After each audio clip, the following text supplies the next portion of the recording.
Good evening friends.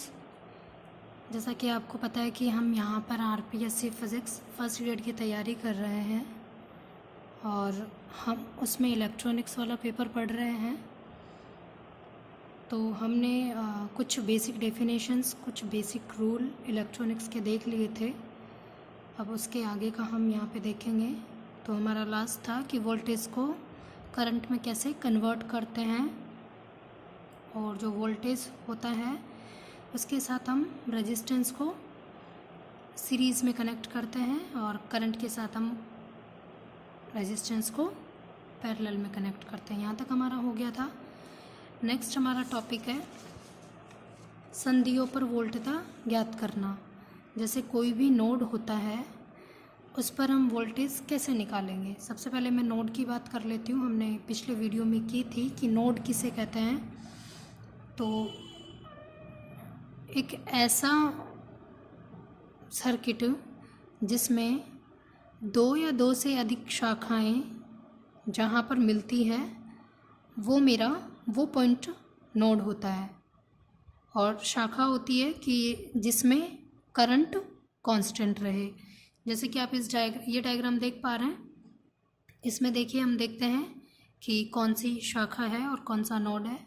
मैं यहाँ पे करंट डिनोट कर रही हूँ। जैसे ये मैंने I1 करंट डिनोट किया, इस वाले में मैंने I2 करंट डिनोट किया और ये मेरा I3 करंट हुआ।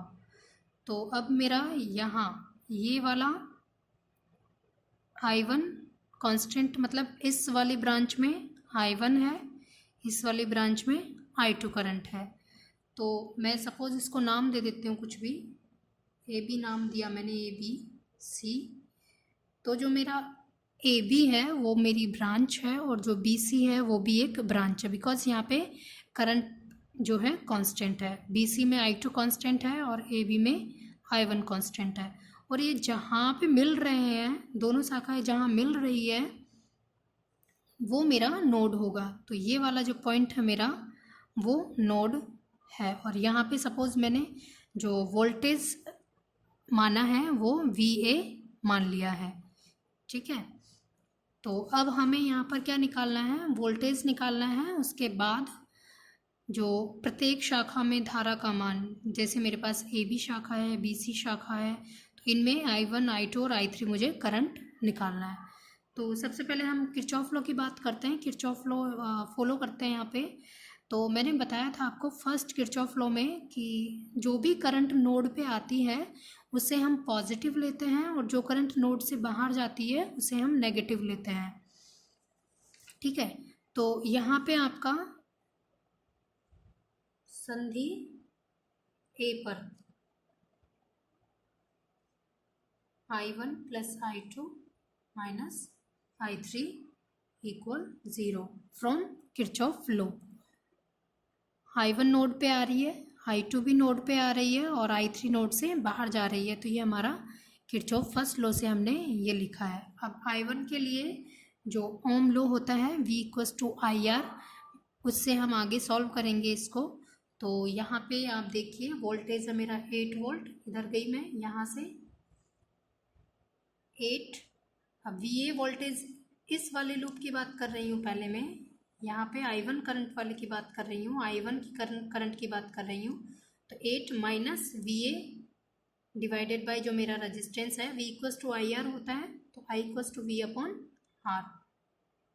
R कितना है 2, प्लस I2 में कितना है 6, minus VA divided by 3 ohm minus I3 VA minus 0 volt divided by 4 ohm equals to 0।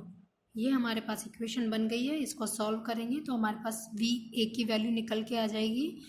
और जब VA की वैल्यू आ जाएगी, VA क्या है मेरा नोड पे वोल्टेज है, जब VA की वैल्यू आ जाएगी तो हम I1, I2 और I3 में रख के और यहाँ पे जो ब्रांचेस हैं उनमें हम करंट डिफाइन कर लेंगे। तो इसको सॉल्व करते हैं हम। 8/2 ये हो गया 4 minus VA/2 plus 2 minus VA/3 minus VA/4 equal 0। अब हम जो हमारी न्यूमेरिकल वैल्यूज़ हैं उनको हम एक तरफ रख लेंगे, बाकी सबको एक तरफ कर देंगे, इससे 2 6 हो गया equal VA/2 plus VA/3 minus VA/4। यहाँ पे हम LCM लेंगे और इसको सॉल्व करेंगे, तो जो मेरा VA है वो हमारा आ जाएगा 5.54 वोल्ट। ठीक है, ये इजीली सॉल्व हो जाएगा। सॉरी, यहाँ पे प्लस साइन आएगा बिकॉज सारे नेगेटिव है, तो इधर जाएंगे तो पॉजिटिव हो जाएगा। यहाँ पे LCM मेरा 24 आ जाएगा, तो वो चीज़ तो अब सॉल्व कर लेना, ये तो हो जाएगा। 24 मेरा LCM आया है, तो ये हो जाएगा 12 VA plus 8 VA plus 6 VA। बस इनको ऐड करना है और VA की वैल्यू यहाँ से इस तरह से निकाल लेंगे। अब मैं यहाँ पे I1 करंट निकालूंगी, तो I1 के लिए मुझे क्या करना है, इस वाले में मुझे VA की वैल्यू पुट कर देनी है। मेरे पास है 8 माइनस VA/2, तो यहाँ VA की वैल्यू मैंने पुट कर दी है 8 माइनस 5.54/2। तो ये आ गया मेरे पास, जो I1 करंट है वो मेरे पास आया है 1.23 एम्पियर। सिमिलरली हम I2 के लिए भी ऐसे ही करेंगे। यहाँ पे 6 माइनस जो मेरा VA आया है वो पुट कर दूंगी मैं यहाँ पे, तो मेरा I2 यहाँ पे निकल के आ जाएगा। तो आइए करते हैं, 6 माइनस VA की वैल्यू है मेरे पास 5.54 डिवाइडेड बाय 3, तो ये मेरे पास आएगा 0.16 एम्पियर। ऐसे ही हम I3 की वैल्यू निकाल लेंगे, तो 5.54/4 ये आ जाएगा 1.38 एम्पियर। ठीक है, तो ये हमारा हो गया। कोई भी जब मुझे सर्किट गिवन है और वहाँ हमें पहले नोड डिफाइन करना है, नोड पे हमें कुछ वोल्टेज अज्यूम करना है, देन हमें फिर किरचॉफ लॉ लगा के और ये इक्वेशन सॉल्व करनी है। अब जैसे कि आप यहाँ पे सेकंड क्वेश्चन देख रहे हैं, सेकंड क्वेश्चन में क्या है कि सबसे पहले तो वही है कि हमें करंट की डायरेक्शन देखनी है, किस तरह से हमें लगाना है। और यहाँ इस क्वेश्चन में देखिए, यहाँ मैंने दोनों तरफ वोल्टेज सोर्स लगाए थे, जबकि यहाँ मैंने एक तरफ वोल्टेज सोर्स लगाया है और एक तरफ करंट सोर्स लगाया है। ठीक है, तो हम यहाँ पे कैसे इक्वेशन बनाते हैं I1 I2 I3 की किरचॉफ फर्स्ट लॉ से। तो मेरे पास ये ऑलरेडी करंट है, तो इसे हमें कुछ करना नहीं है, डायरेक्ट मैं 4 एम्पियर वैल्यू पुट कर दूंगी। आइए देखते हैं। सबसे पहले यहाँ पे ये मेरा नोड है, क्योंकि यहाँ पे I1 करंट है, ये मेरा I2 करंट है और ये मेरा I3 करंट है। तो ये मेरा एक नोड हुआ, तो यहाँ पे हमें VA निकालना है। तो बाय किरचॉफ लॉ से हम देखेंगे कि जो I1 plus I2 minus I3 equal 0। तो सबसे पहले हम यहाँ पे वही I1 6 माइनस VA/2 इस तरह से वैल्यू पुट कर देंगे। यहाँ पे I2 की वैल्यू जो पुट करेंगे वो 4 रख देंगे, डायरेक्टली मैं 4 पुट कर दूंगी। तो करते हैं, ये होगा मेरा 6 minus VA/2 plus 4 minus VA minus 0 by resistance की वैल्यू क्या है, यहाँ पे 2 है, तो ये मेरे पास 2 इक्वल 0। अब यहाँ पे 3 minus VA/2 plus 4 minus VA/2 वही करेंगे कि VA को एक तरफ रख देंगे और जो न्यूमेरिकल वैल्यूज़ हैं उनको एक तरफ रख देंगे यहाँ पे। तो मेरे पास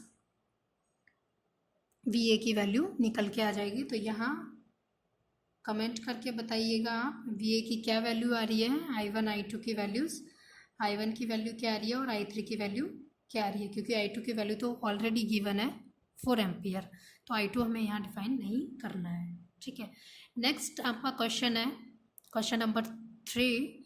यहाँ पे आप कुछ थोड़ा डिफरेंट देख रहे हैं कि जो वोल्टेज के साथ है कुछ रेजिस्टेंस है, इधर भी वोल्टेज के साथ कुछ रेजिस्टेंस है।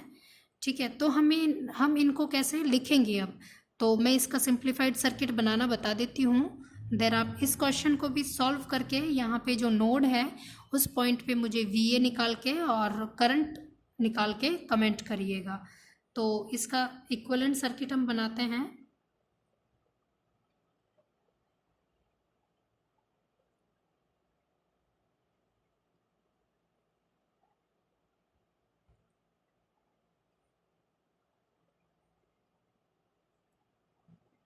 ये हमने इसका इक्विवेलेंट सर्किट, ये वोल्टेज है मेरा यहाँ पे 4 वोल्ट और यहाँ पे जो वोल्टेज है मेरा वो है 3 वोल्ट। अब मैं क्या करूँगी, यहाँ जो यहाँ रजिस्टेंस की वैल्यू कुछ भी आप अज्यूम कर लीजिए। सपोज आपने अज्यूम कर लिया यहाँ पे 3 ओम कर लीजिए। ओके, तो जो ये वाला रेजिस्टेंस है इसको हम इस वाले रेजिस्टेंस में ऐड करेंगे, जो लूप है उस वाले रेजिस्टेंस में, ये लूप 1 ये लूप 2, तो इस वाले को इसमें ऐड कर देंगे, और जो ये रेजिस्टेंस है इसको हम इस वाले रेजिस्टेंस में ऐड कर देंगे। तो यहाँ पे जो रेजिस्टेंस की वैल्यू है 2.5 है, तो 0.5 और ऐड करेंगे तो कितना आ गया, 3 ओम आ गया। तो यहाँ पे मेरा हो गया 3 ओम और यहाँ पे हो गया मेरा 4 ओम। तो ये मेरा 3 ओम हो गया और ये 4 ओम हो गया। अब आप इसको इजीली वैसे ही सॉल्व कर सकते हैं जैसे हमने अदर क्वेश्चंस करे हैं। तो आप एक तो इस वाले क्वेश्चन का नोड वोल्टेज मुझे बताइएगा करंट के साथ, और इस वाले क्वेश्चन का node voltage with current comment करके बताइएगा। नेक्स्ट आपका है कि प्रतिबाधा मैट्रिक्स कैसे निकालते हैं। ये क्वेश्चन भी डायरेक्ट एग्जाम में पूछता है। तो सबसे पहले तो हम इसको एक अच्छे तरीके से, मतलब जो इसका प्रॉपर तरीका है उस तरीके से देखते हैं।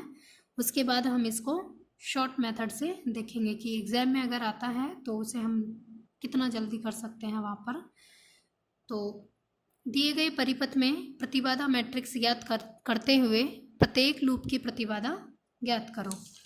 चलो करते हैं। सबसे पहले हम यहाँ पे लूप देखते हैं कि लूप किस तरह से है।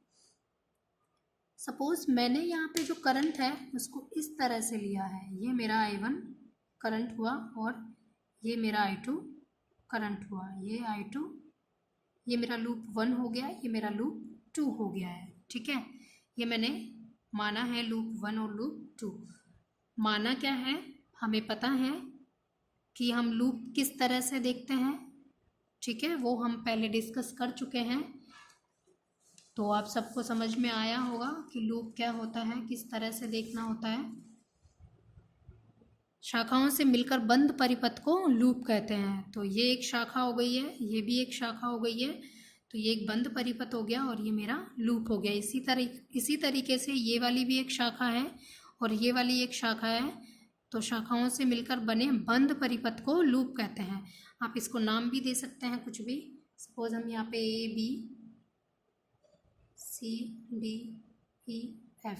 तो यहाँ पे जो मेरा लूप है, लूप 1 जो है वो है मेरा ABDCA, और जो मेरा लूप सेकंड है वो है मेरा BEFDB। ठीक है, तो लूप हमें आ गया किस तरह से डिफाइन करना है। अब हम देखते हैं कि इस मैट्रिक्स को कैसे सॉल्व करें। सबसे पहले हम देखेंगे यहाँ पे लूप 1 में। ठीक है, अब लूप 1 में क्या है, लूप 1 में देखेंगे हम यहाँ पे, तो यहाँ से हमने चलना स्टार्ट किया है C पॉइंट से। तो सबसे पहले मेरे पास बैटरी आ रही है और बैटरी का कौन सा साइन आ रहा है, नेगेटिव साइन आ रहा है। ठीक है, नेगेटिव साइन आ रहा है मतलब हम बैटरी को कैसे लिखेंगे, -8 लिखेंगे। तो यहाँ मैंने बैटरी को लिखा है -8। चले हम इधर, फिर मेरा ये करंट I1 आ गया है, ये करंट मेरा I1 है। इस तरीके से हमने यहाँ देखा करंट I1 है, तो ऐसे लिखेंगे इसको 2I1 प्लस का 2I1 प्लस, इधर आए करंट भी इस तरह से ही फ्लो हो रहा है, +3। इसको भूल जाइए, अब आप एक बार इसको भूल जाइए, सिर्फ इस लूप की बात कर रहे हैं। तो करंट इस तरीके से आ रहा है +3I1। ठीक है, हो गया। अब देखिए करंट I2 किस तरह से फ्लो हो रहा है। I1 तो मेरा आ रहा है इस तरीके से, और I2 मेरा जा रहा है इस तरीके से, I2 जा रहा है। तो इस वाले रेजिस्टेंस को हम I2 के लिए भी लिखेंगे और I1 के लिए भी लिखेंगे। ये तो करंट है मेरा I1, इस तरीके से जा रहा है, इस तरीके से, और ये है मेरा करंट I2। तो जब करंट I1 तो मेरा इस तरीके से आ रहा है, तो मतलब डायरेक्शन अपोजिट हो गया। तो यहाँ अब कैसे लिखेंगे, -3 I2 = 0। ठीक है, एक बार और देखिए, -8 प्लस 2I1 प्लस 3I1, लेकिन I2 के लिए क्या हो जाएगा, -3I2, बिकॉज करंट कैसा हो गया, अपोजिट हो गया। तो ये हमारी इक्वेशन हो गई है। तो यहाँ पे 5I1 -3i2 = 8, इक्वेशन 1। अब हम देखेंगे सेकेंड लूप में। लूप सेकेंड में वीडियो पॉज करके आप भी इसकी इक्वेशन बना सकते हैं खुद से, ठीक है। चलो सेकेंड में देखते हैं। ये है मेरा 3i2 प्लस 4i2, i2 इधर ही है, प्लस 3i2, ठीक है। लेकिन i1 इधर आ रहा है और i2 ऊपर अपोजिट डायरेक्शन हो गया, तो माइनस का 3, i1 = 0। इसको सॉल्व करो। 3 3 6, 6 और 4 10, यानी 10i2 और माइनस का 3, i1 = 0। इक्वेशन सेकेंड हो गया इतना। अब हम देखते हैं फ्रॉम इक्वेशन 1 and 2। यहाँ पे हम मैट्रिक्स इस तरीके से बनाते हैं। i1 i2 from loop 1 5 -3 -3 10। यहाँ पे मेरा आता है i1 i2 और इक्वल में मेरा लिखा जाता है वोल्टेज। वोल्टेज क्या है मेरे पास? 8 वोल्ट और 0 वोल्ट। तो ये जो है मेरी एक मैट्रिक्स बन गई है, ठीक है। अब इसके बाद ये जो चीज़ें होती है ये हमें पता होती है कि क्या होता है ये। इसको बोलते हैं हम Z11 Z12 Z21 Z22। तो जो मेरा Z11 है उसको हम बोलते हैं प्रथम लूप की कुल प्रतिबाधा। प्रथम लूप की कुल प्रतिबाधा Z11। सिमिलरली Z12 और Z21 ये मेरे कहलाते हैं अन्योन्य प्रतिबाधा। इसकी वैल्यू क्या है यहाँ पे? Z12 Z2 इसकी वैल्यू है -3 ओम और यहाँ पे कितनी है? 5 ओम। इसी तरीके से 22 क्या है? द्वितीय लूप की कुल प्रतिबाधा।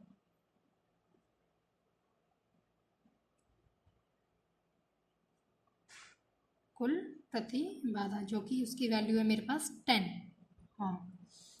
इतनी बात आई समझ में? यहाँ पे Z11 है मेरा प्रथम लूप की कुल प्रतिबाधा जो कि ये वाला लूप है। Z12 और Z21 उन्हें बोलते हैं हम अन्योन्य प्रतिबाधा और Z22 है मेरा द्वितीय लूप की कुल प्रतिबाधा जिसकी वैल्यू है 10, ठीक है। अब इसकी हम एक शॉर्ट ट्रिक देख लेते हैं कि किस तरह से हम इसे निकालते हैं। यहाँ पे मैं आपको शॉर्ट ट्रिक बता देती हूँ इसकी।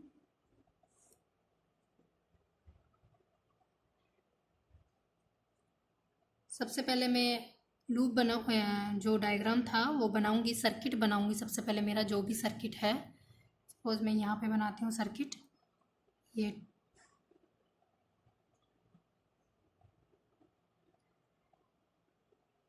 बैटरी, यहाँ पे मेरा रेजिस्टेंस, इसकी वैल्यू है 2 ओम, इसकी वैल्यू है मेरे पास 3 ओम, इसकी वैल्यू है मेरे पास 4 ओम और इसकी है 3 ओम, ठीक है। अब हम देखेंगे यहाँ पे कि सबसे पहले ये चीज़ें आपको पता है कि जो Z11 क्या होता है, Z12 क्या होता है। और तो ये वाला मेरा सर्किट है, ये मेरा सर्किट है एक। इसमें हम देखेंगे सबसे पहले कि हम शॉर्ट ट्रिक से इसको कैसे निकालेंगे। तो देखिए ये है मेरा 1 2 2 1 और 2 2, इस तरीके से हम निकालते हैं। अब देखिए लिखिए इसको। ये मेरा लूप 1 है, ये मेरा लूप 2 है। यहाँ पे करंट इस तरह से फ्लो हो रहा है और यहाँ पे I2 करंट इस तरह से फ्लो हो रहा है। सबसे पहले जो Z11 है, Z11 के लिए लूप 1 देखेंगे। लूप 1 में जितने भी रेजिस्टेंस हैं सबको ऐड कर दीजिए, मतलब 2 + 3। Z12 एक बार इसको छोड़ो, Z21 को छोड़ो, अब Z22 पे आ जाइए। सेकंड वाला जो लूप है उसमें जितने भी रेजिस्टेंस हैं उनको ऐड कीजिए। तो यहाँ पे 3 4 और 3 कितना हो गया? 10 हो गया। तो ये मैंने यहाँ लिखा 10। अब 1 2 और 2 1 मतलब लूप 1 और लूप 2 में क्या कॉमन है? लूप 1 और लूप 2 में क्या कॉमन है? 3। इसी तरीके से 2 1, 2 और 1 उसमें भी 3 कॉमन है। तो यहाँ पे हम 3 लिख देते हैं with sign negative, negative sign के साथ लिखते हैं हमेशा, ये चीज़ ध्यान रखनी है। तो देखिए आप, आपकी ये शॉर्ट ट्रिक से एज इट इज़ वही मैट्रिक्स बन गई है, 5 -3 और 10। ये हमारी शॉर्ट ट्रिक से थी मैट्रिक्स। तो एग्ज़ाम में अगर आती है तो हम इसी से करेंगे इसको सॉल्व। अब यहाँ पे जो मेरी मैट्रिक्स आई है उसको हम कैसे सॉल्व करते हैं, देखिए। सबसे पहले मैं मैट्रिक्स बना देती हूँ। मेरी मैट्रिक्स आई थी 5 -3 और 10। अब यहाँ पे जो क्वेश्चन था उसमें लिखा था कि हम लूप करंट किस तरह से डिफाइन करते हैं, लूप करंट कैसे निकालते हैं। तो लूप करंट के लिए देखिए यहाँ पे लिखा है लूप की प्रतिबाधा ज्ञात करो, ठीक है। अब हमने मैट्रिक्स तो बना दी है, अब यहाँ पे प्रतिबाधा ज्ञात करेंगे और लूप करंट निकालेंगे। प्रतिबाधा क्या है मेरी? Z11, Z12 और ये सब है प्रतिबाधाएं। तो ये मेरा है मैट्रिक्स है। इसको हम किस तरह से लिख सकते हैं मैट्रिक्स को? मैट्रिक्स को हम लिख सकते हैं डेल Z से रिप्रेजेंट करते हैं इसको। जो ये मैट्रिक्स है मेरी, इसको हम डेल्टा Z से रिप्रेजेंट करते हैं। और डेल्टा Z को सॉल्व कैसे करते हैं? क्रॉस मल्टीप्लिकेशन, 5 × 10 -3 × -3, तो ये हो गया 50 - 9 इक्वल हो गया 41। तो डेल्टा 1 हमारे पास आ गया, सॉरी डेल्टा Z हमारे पास आ गया है 41। सिमिलरली डेल्टा 1 हम निकालेंगे। तो सबसे पहले तो इसको देखिए, डेल 1 होता क्या है? डेल 1 होता है कि प्रतिबाधा मैट्रिक्स के फर्स्ट कॉलम, प्रतिबाधा मैट्रिक्स ये है मेरे पास, प्रतिबाधा मैट्रिक्स के फर्स्ट कॉलम को वोल्टेज कॉलम से प्रतिस्थापित करना। डेल 1 होता है मेरा, जो मेरी मैट्रिक्स प्रतिबाधा है, प्रतिबाधा मैट्रिक्स है, उसके फर्स्ट कॉलम को, फर्स्ट कॉलम ये है मेरा, उसको हम वोल्टेज से रिप्रेजेंट करेंगे। मतलब वोल्टेज क्या था मेरे पास यहाँ पे, देखिए इधर जब हमने मैट्रिक्स बनाई थी तो उसमें हमारा वोल्टेज था यहाँ पे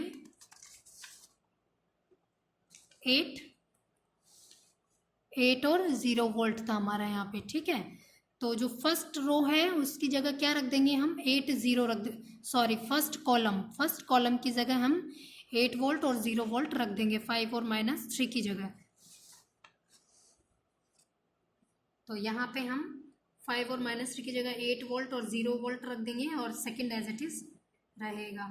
अब इसको एज इट इज़ वैसे ही सॉल्व करेंगे, 8 × 10 -0 × -3, तो ये आ गया मेरे पास 80। ये किसकी वैल्यू है मेरे पास? डेल्टा 1 की वैल्यू है। डेल्टा 1 क्या होता है? कुछ नहीं, बस इतना ध्यान रखना है, 1 निकालना है तो 1 कॉलम को हटा के वोल्टेज रखना है।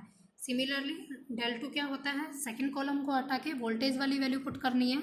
तो ये भी वही आएगा कि प्रतिबाधा मैट्रिक्स के सेकंड कॉलम को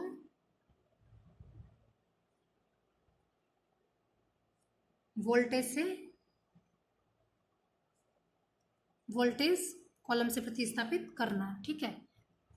तो कीजिए, डेल 2 जो है हमारा 5 -3, और यहाँ पे सेकंड कॉलम की जगह क्या रखना है मुझे? वोल्टेज वाली वैल्यू रख देनी है, जो कि मेरे पास 8 और 0 वोल्ट है। 8 0 रखा मैंने यहाँ पे, तो हमारा इसको सॉल्व किया तो कितना आया? 5 × 0 तो 0 हो गया, और ये हुआ 5 × 0, ऐसे सॉल्व करते हैं इसको, देखिए 8 × -3, तो ये आ गया मेरे पास प्लस का 24। ये मेरे पास जो वैल्यू है वो आई है डेल 2 की। अब हम करंट कैसे निकालते हैं? करंट के लिए हम करते हैं यहाँ पे I1 बराबर होता है मेरा डेल 1/डेल Z, और I2 बराबर होता है मेरा डेल 2/डेल Z। डेल 1 की वैल्यू आपके पास 80 है, डेल Z की वैल्यू आपके पास 41 है, इसी तरीके से 24/41। तो यहाँ पे मेरे पास करंट निकल गया है। तो ये इस तरीके से सॉल्व होते हैं, ठीक है। I1 I2 आपको पता लगी गया है क्या है। तो अब एक क्वेश्चन देती हूँ मैं आपको कि मैट्रिक्स बनानी है, जो कि आप शॉर्ट ट्रिक से बना के देखिएगा।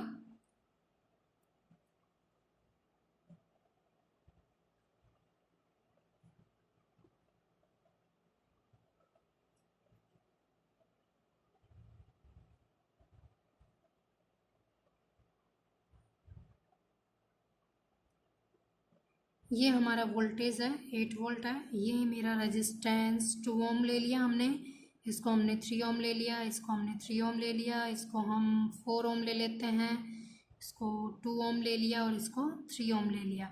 अब वही शॉर्ट मेथड से Z11 के लिए क्या करेंगे हम, ये देखिए क्वेश्चन आपका। Z11 के लिए क्या करेंगे हम, जो 1 में जितने भी रेजिस्टेंस है लूप 1 में सारे ऐड कर देंगे। Z22 के लिए क्या करेंगे, 2 में जितने भी रेजिस्टेंस है सबको ऐड कर देंगे। और 1 2 और 2 1 के लिए क्या करेंगे, जो 1 और 2 जो फर्स्ट लूप और सेकेंड लूप में जो कॉमन है, कॉमन को लिख देंगे विद साइन, नेगेटिव साइन के साथ लिख देंगे। तो ये आपका क्वेश्चन सॉल्व हो जाएगा इस तरीके से। तो आप एक बार इसकी मैट्रिक्स बताइएगा कमेंट करके, क्या आपकी वैल्यूज़ आती है Z11, Z12, Z22 और Z21 की।